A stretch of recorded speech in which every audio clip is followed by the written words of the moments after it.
Hi guys, and welcome back to OG Cars, and in today's video you join us with a car which is actually finished. It's a project that I thought was going to finish ages ago, but finally it's done. Let's have a look. For those that haven't seen the last two videos on this car or just want a recap, let's briefly go over what happened with this car. Basically, we bought it from Italy. It was delivered to us by Steve, big thanks to him, and ultimately it wanted floors and sills. So it went off and there was a big whole Sega about that. So go back and watch that video if you're interested in all the ins and outs. But Wade at Mohawk Customs saved the day and the car came back, and then it was just a case of getting it registered. So there's another video on how to import a classic car in 2025, and that is on this car. And now we are here today to show you what we've done since then. First things first, this car has a UK registration. It's an L reg, I believe it's a late 93, and it's really nice to finally see this reg on the car, because as it came to me, it had the Italian reg on, and the owners actually keep their own plates, so he took them off, brought it back for export, gave me the documents. This car hasn't had reg plates for a long time, so it's really nice to have finally done that import process and finally buy a set of number plates for this car.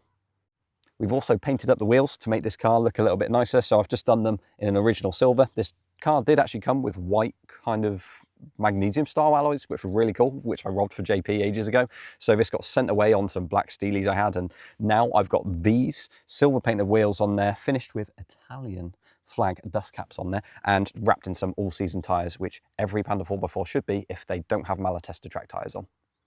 We finished those off with some new Fiat centre caps, and it just needed a little bit more because it wasn't quite the tidiest. So what I did is repainted all of the black bits basically to make it that little bit better. Now, just a bit of back to black on the bumpers and on the side trims. Now, for front and rear light guards, I've repainted in black and they're looking much better for it. Same with the spoiler, and also the side trims, all repainted in black and looking so much fresher now. I finished putting the interior back together as well. There are a couple of bits that weren't quite fitted, so we've just tidied this up, given it a good clean as well. And this is such a rare interior, this kind of black leather style. I've not seen another car in the UK with this, and I believe it's a really rare option even in Italy. So it's really nice to see it in this car. And yeah, this is a nice place to be. Under the bonnet, a little bit has happened. I've done a full service, so we've done spark plugs, air filter, oil and the oil filter, and I've actually really tidied up the spare wheel. It's painted in a lovely black, as is the jack underneath it, all painted just to look a little bit nicer. We've got a decent battery in there. Otherwise, it's actually all fine under here. It's got a new horn because that didn't work for the MOT, so that's all done. But really, it was just a matter of cleaning up the edges, and now it's all okay. And it's a little bit of a different engine for the UK. I say for the UK, obviously, this is an Italian market left hooker car. It's a 1.1 fuel injected, SPI of course, being a late 93, which is an engine configuration we did not get in the UK apart from on the Selector, which was the automatic with the 1.1 single point injected. In the UK, the 4x4 ended with the carburetor model at the end of sort of like, it was around 91, 92. When the 93 4x4 came in, we didn't get it. We only got the two-wheel drive, and only for a couple of years at that. The Italians, they got a few more interesting options. Now, Steve did absolutely love this car and obviously put loads of optional extras on it to make it look really cool. So it's got the really cool party trick grille with actual wired up fog lights, which is way more effort than I ever would have done. But it's got a switch on the inside which actually turns them on. Incredible. It's got a Sisley style bonnet vent, which is a rare find anyway. So that's really cool to have. It's got the inclinometer inside just to match that amazing interior. You've got the inclinometer and the aftermarket Fiat Abarth steering wheel as well. It's a really cool matchup, and it's even got that spoiler on the back, which is just this like aftermarket option thing, but really cool little after thing to have. It just makes it look that a little bit different from the others, and I really like that about this car. It really does stand out. And if we just come to the MOT last, then ultimately it did have a couple of issues initially. I think it had some rear brake issues, front brake issues.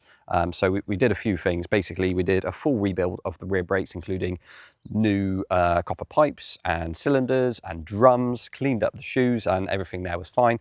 Fronts have had pads, calipers, and that's all bled and working well now as well. It's had a new fog light on the back, was it decided to just rust up inside, just like the rest of the car did, although that's all been welded very nicely out by Mohawk Customs, so big thanks to him because it is looking impeccable under there now.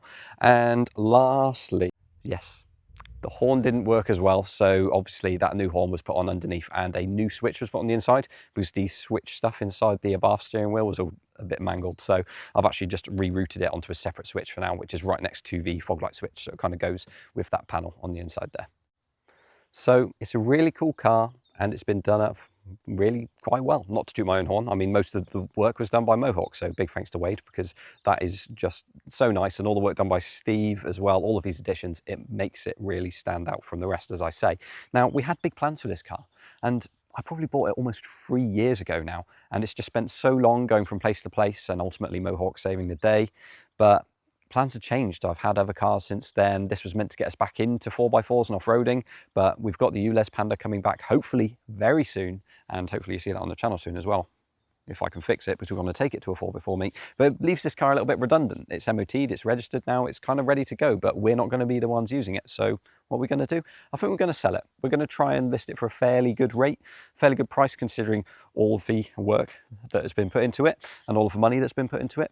It's ultimately a 1.1 SPI car with the proper cable change gearbox. It's kind of like a different 4x4 for somebody, and obviously the values of 4x4s have gone up anyway, so it's definitely a really good car for somebody. It's just unfortunate that we don't really have the use for it now. So somebody else really should enjoy this car. So if that's you, then please let us know.